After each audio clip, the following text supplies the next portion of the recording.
오늘 최대한 말씀을 좀 짧게 전하고 곧바로 권사 은퇴식 그리고 장로 임직식을 거행하도록 하겠습니다. 일부 예배 때 조금 더 자세하게 말씀을 전했으니까 꼭 예배 끝나고 일부 예배도 참조해 주시기 바랍니다. 우리들 가운데 어떤 이들은 하나님으로부터 특별한 부르심을 받습니다. 리더로서의 부르심을 받습니다. 좀 더 특별한 소명으로 그래서 공동체를 이끌고 섬기는 그런 자리로 부르심을 받습니다. 사도 바울도 그랬습니다. 사도 바울도 굉장히 특별한 부르심을 받았고 그러한 특별한 부르심 가운데 살았습니다. 그런 자신의 삶을 가리켜서 사도 바울은 전제와 같이 부어진 삶이다 라고 이렇게 표현하고 있습니다. 영어 성경에서 보는 것 같이 전제는 drink offering입니다.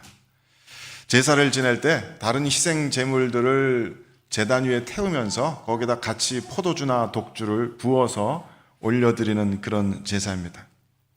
그래서 사도 바울이 나의 삶이 전제와 같이 드링크 오퍼링처럼 하나님 앞에 poured out 부어진 삶이다 라는 의미는 자신의 삶이 그처럼 완전히 전적으로 하나님 앞에 드려진 삶이었다라고 하는 이야기입니다.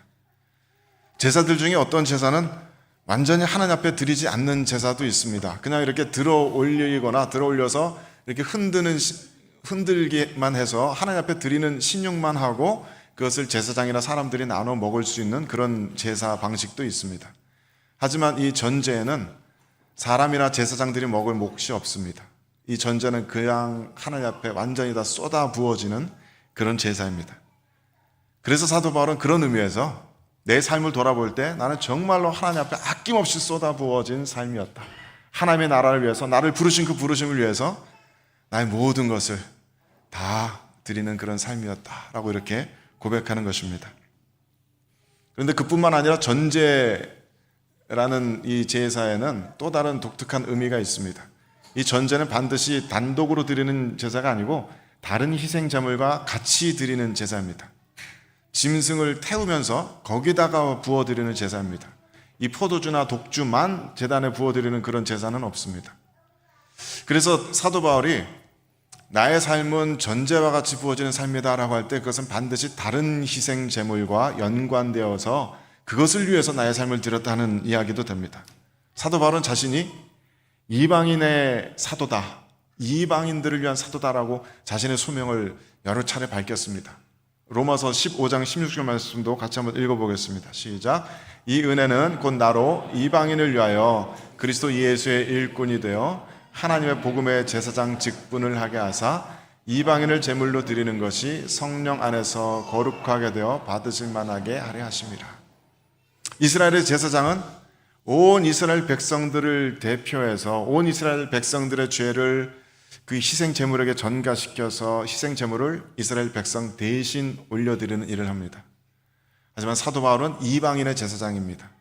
그래서 이방인의 그 영혼들을 사로잡아서 그 이방인의 영혼들을 하나님 앞에 산 제물로 올려드리는 일을 합니다.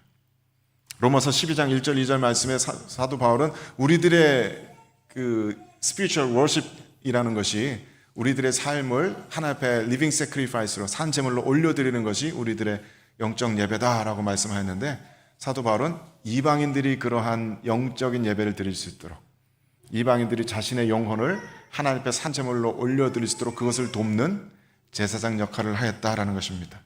그래서 사도 바울이 했던 일은 결국은 구체적으로 말하면 어떤 거창한 신학 체계를 세운 것 그런 것도 물론 있지만 그걸 얘기하는 것이 아니고 지중해 연안에 수많은 교회들을 개척했지만 그것을 얘기하는 것이 아니고 사도 바울이 이야기하는 자신의 삶은 결국 사람들의 영혼을 섬기고 그들을 하나님께로 올려드리는 그런 일을 했다라는 것입니다. 결국은 사람이 이 사도 바울의 삶의 열매인 것입니다.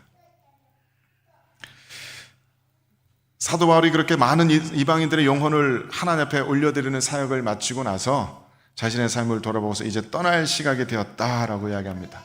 우리말로 떠날 시각이 되었다 하니까 이제 죽을 때가 가까이 됐다라는 얘기처럼 들리지만 원어를 살펴보면 꼭 그런 것 같지만은 않습니다. 영어로는 departure라고 이렇게 번역되는데 원어에 보면은 풀었다라는 얘기입니다. 스웨터에 실을 푸는 것 같이 배를 묶어두었던 항구에 묶어두었던 그 줄을 푸는 것 같이 풀어두었다라는 얘기입니다. 그래서 the time of my departure라는 말은 나를 묶어뒀던 끈을 풀 시간이 되었다라는 그런 뜻이 됩니다.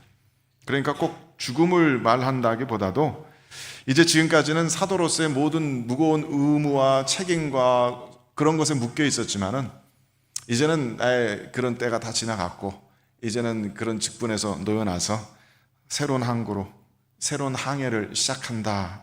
그런 때가 되었다라는 의미에서 departure라고 출항한다는 그런 의미처럼 이렇게 쓰고 있는 것입니다. 그래서 사도 바울은 그렇게 자신의 삶을 정리합니다. 나는 선한 싸움을 싸웠다. 나는 달려갈 길을 마쳤다. 그리고 나는 믿음을 지켰다. 원어에 보면 아주 심플하게 시처럼 멋진 이렇게 표현들로 되어 있습니다. 나는 선한 싸움을 싸웠다. 요즘 젊은이들 하는 게임할 때 하는 표현으로 그 게임. 나는 내 싸움을 잘 싸워왔다라는 얘기입니다. 아주 좋은 게임이었다. 좋은 싸움이었다. 나는 나의 달려갈 길을 피니셔했다. 나의 달려갈 길이 놓여 있었는데 그 길을 이제는 나는 결승골까지 다 왔다. 그리고 무엇보다도 그 모든 과정들을 통해서 나는 믿음을 지켰다. 선한 싸움을 싸우고 달려갈 길을 달려가면서 많은 이들의 영혼을 그리스도께로 향하게 하고 많은 이들의 영혼을 사랑하고 돌보고 섬겼지만 그 모든 과정 이 마지막에 나의 믿음을 잃어버렸다면 그게 무슨 소용이 있겠습니까?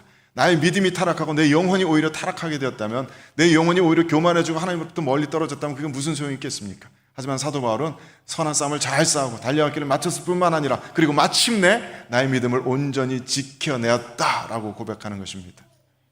얼마나 영광스러운 복된 삶입니까? 제가 몇 해 전에 존경하는 목사님의 은퇴 예배를 함께 참석한 이후에 은퇴가 저의 로망이 되었습니다. 그냥 은퇴가 아니라 멋있는 은퇴. 그 은퇴 예배 때 정말 수백 명의 성도분들이 모였습니다. 목사님들도 계시고 장로님들도 계시고 선교사님들도 계시고 정말 북미 지역에서 한국에서 캐나다에서 각지에서 정말 한 가닥씩 하시는 그런 영적인 리더들이 다 모여서 그분들이 한 목소리로 저 목사님에게서 내가 감화를 받았습니다. 저 목사님이 나의 인생에 깊은 영향을 미쳤습니다. 라고 기쁜 얼굴로 그렇게 감사하며 그 목사님을 치하하는 그런 모습을 보았습니다. 얼마나 멋지든지, 얼마나 부럽든지, 어떻게 하면 저렇게 살 수 있을까 고민하게 됩니다. 그러고서 가만 생각해 보니까 이 목사님이 하신 일은 물론 어마어마한 거창한 업적을 이루신 그런 것이 아니라 한 사람 한 사람을 정말 진심을 가지고 대해 주셨다. 짧은 시간 동안 만나더라도 정말 진심을 가지고 대해 주시고 나의 이야기를 들어주셨고 나를 걱정해 주셨고 나를 위해서 기도해 주셨다. 결국 그것이 남는 것 같아요. 정말로 그 목사님은 한 사람 한 사람 한 영혼 한 영혼을 진심으로 사랑하시고 섬겨주셨습니다.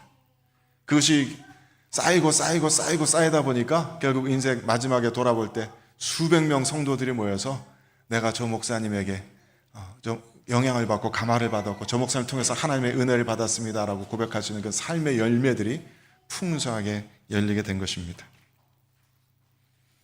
그렇게 아름다운 은퇴를 하고 물러나시게 되면은 그 다음에는 이제 모든 속박과 책임과 의무에서 풀려나시게 되겠죠.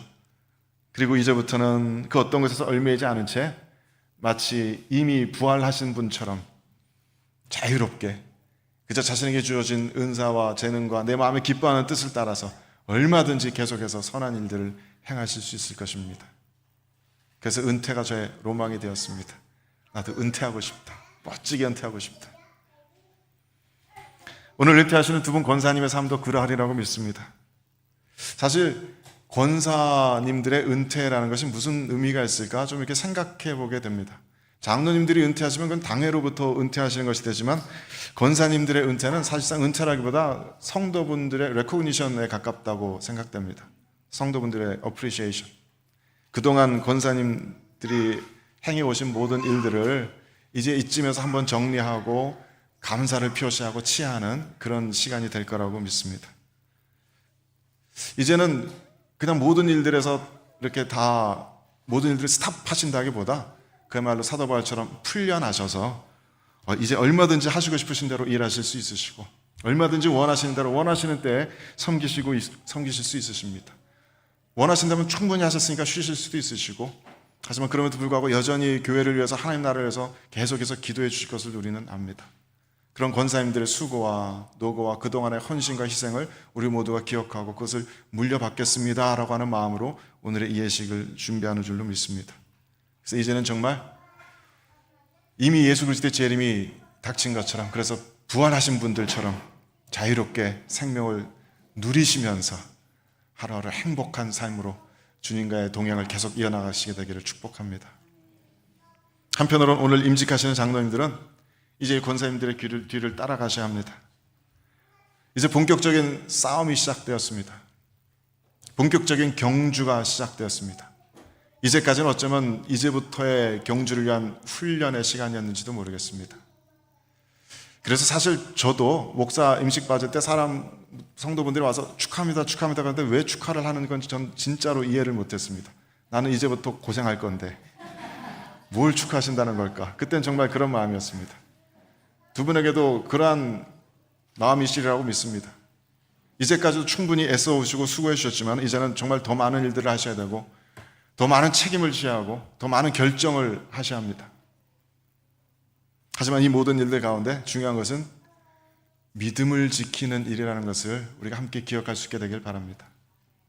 십자가 아래를 떠나지 않고 용서받은 죄인으로서의 그 자리를 떠나지 않는 것, 결코 교만해지지 않는 것, 결코 우리들에게 주어진 문화적인 권력들을 함부로 폭력적으로 휘두르지 않는 것, 결코 자신의 의견만을 고집하지 않는 것, 그래서 오히려 낮은 자리에서 성도들의 형편을 살피고 공동체 전체의 유익을 위해서 깊이 고민하며 기도하며 땀 흘려 일하는 것, 그것이 장로님들에게 저에게 주어진 임무인 줄로 믿습니다. 사도 바울은 그렇게 살아왔습니다. 얼마나 부럽습니까? 저렇게 담대하게 자신만만하게 저런 이야기를 할 수가 있습니다. 나는 선한 싸움을 싸웠습니다. 나는 나의 달려갈 길을 마쳤습니다. 그리고 믿음을 지켰습니다. 그리고 이제 사도 바울은 자신 앞에 의의 면류관이 예비되어 있다고 확신합니다. 어떤 분들은 좀 의아해할 것입니다. 내 일평생 하나님 앞에 드려서 일평생을 하나님께 드려왔는데 거기에 주어지는 리워드라는 것이 월계수 잎으로 이렇게 아이들 장난감처럼 엮은 면류관이라고요. 그게 다라고요. 무슨 무슬림들처럼 무슨 술과 돈과 향락과 이런 건 아닐지라도 좀 더 그럴싸한 것이 아니라 그냥 이 면류관이라고요.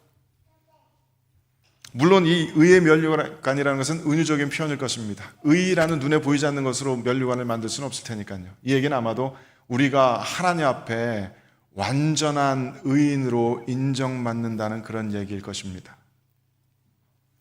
다시 말씀드리자면은 하나님 앞에 칭찬받는 것입니다. 그게 뭐 대단하냐고요? 영광의 무게라는 책에서 C.S. 루이스는 이렇게 씁니다.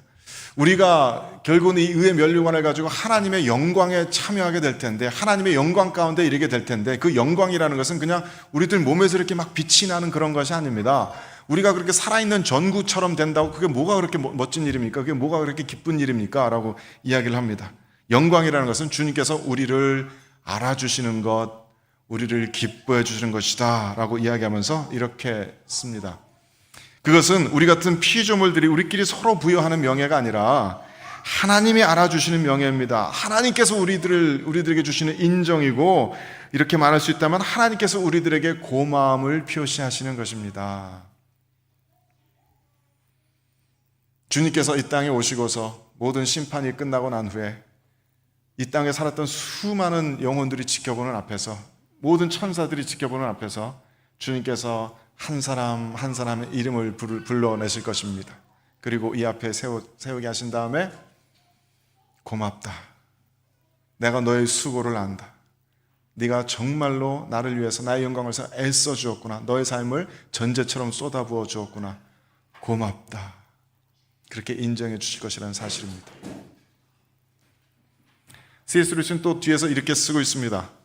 하나님을 기쁘시게 하고 하나님의 행복에 실제로 기여하고 하나님의 사랑을 받는다니, 그저 불쌍히 여김을 받는 정도가 아니라 예술가가 자기 작품을 기뻐하듯 아버지가 아들을 기뻐하듯 하나님의 기뻐하심을 받는다니, 이 모든 것은 불가능해 보이는 일이며 그 영광의 무게 내지 부담은 생각하기조차 벅찰 정도입니다. 하지만 이것은 사실입니다. 이 천지 만물을 지으신 하나님께서, 창조주 하나님께서 우리들 한 사람 한 사람 불러내시면서 고맙다, 수고했다 라고 우리들을 알아주시고 우리들로 말미암아서 기뻐해 주신다는 말씀입니다. 오늘 우리가 은퇴하시는 권사님들에게 드리는 감사는 그에 비하면 정말로 보잘것없는 것이고 또 권사님들의 수고에 비하면 턱없이 부족한 것이리라 믿습니다. 하지만 이제 주님 오시면 주님께서 다시 한번 권사님들 이름 한 분 한 분 불러가시면서 기뻐해 주시고 수고 많았다 내 딸들아, 의의 면류관을 씌워주실 것입니다. 그리고 이제 그 뒤를 이어서 두 분 장로님들이 세워집니다. 이 두 분 장로님들이 이제 그 바톤을 이어서 힘껏 달려가실 겁니다. 그럴 수 있도록 온 교회가 함께 기도하고 협력하고 존중해 주시길 바랍니다. 그래서 이 두 분 장로님들도 나중에 다시 이 자리에 서셔서 사도 바울과 같이 잘 싸웠습니다. 저는 저의 경기를 다 마쳤습니다. 그리고 믿음을 지켰습니다. 라고 담대하게 선언할 수 있게 되기를 주님의 이름으로 축복합니다. 주님께서 부르시는 그 상급이 이분들에게도 주어지게 되기를 축복합니다. 그리고 여기 있는 우리 모두가 그 동일한 상급을 향하여 나아갈 수 있게 되기를 축복합니다. 지금 당장이 아니어도 좋습니다. 지금 당장 나의 삶 때문에 너무 버겁고 힘드신 분들은 잠시 밀어놓으셔도 좋습니다. 쉬셔도 좋습니다. 그것은 결국 우리들의 열심 가지고 하는 일이 아니기 때문입니다. 주님께서 먼저 우리들을 불러주셔야만 합니다. 그리고 주님께서 부르시는 그때에는 우리 중에 아무도 노라고 말할 수 있는 그런 사람이 없을 것입니다. 주님께서 우리를 불러주실 땐 우리는 너나 할 것 없이 아멘이라고 화답하며 그 부르심을 향하여 뛰쳐나가게 될 것입니다. 우리들의 인생은 헛된 것들을 향해서 부어질 수도 있습니다. 많은 이들은 돈을 위해서 자신의 인생을 쏟아붓습니다. 많은 이들은 조금 더 안락한 삶을 위해서 자신의 삶을 쏟아붓습니다. 어떤 사람들은 자신의 삶을 다 쏟아붓지도 못하고 그냥 방전되는 배터리처럼 그 생명력이 질질 새어버리기도 합니다. 얼마나 허망한 일입니까? 나중에 뒤돌아볼 때 얼마나 헛된 일이겠습니까? 주님께서 우리를 불러주시면 우리들의 삶은 하나님의 나라를 위해서 우리를 앞에 놓여진 그 상급을 향해서 쏟아 부어질 수 있습니다. 우리 모두들에게 그러한 부르심이 들려질 수 있게 되길 바랍니다. 이러한 하나님의 말씀을 듣고서 가슴 뛰시는 것이 있다면, 기대되는 것이 있다면, 기쁨이 차오른다면 그것을 하나님의 부르심으로 여기시고 하나님의 나라를 위해서 내가 무엇을 할 수 있을까? 하나님 나의 삶을 드리오니 하나님의 영광을 위해서 사용하여 주옵소서, 그렇게 서원하는 여러분 될 수 있게 되길 바랍니다. 그래서 우리 앞에 계시는 신앙의 선배들의 본을 받아서 우리가 모두가 함께 하나님 나라가 이 땅에 이 도시 가운데 세워지는 그 영광스러운 일을 위해서 힘차게 달려나갈 수 있는 우리 모두가 될 수 있기를 주님의 이름으로 간절히 축원드립니다.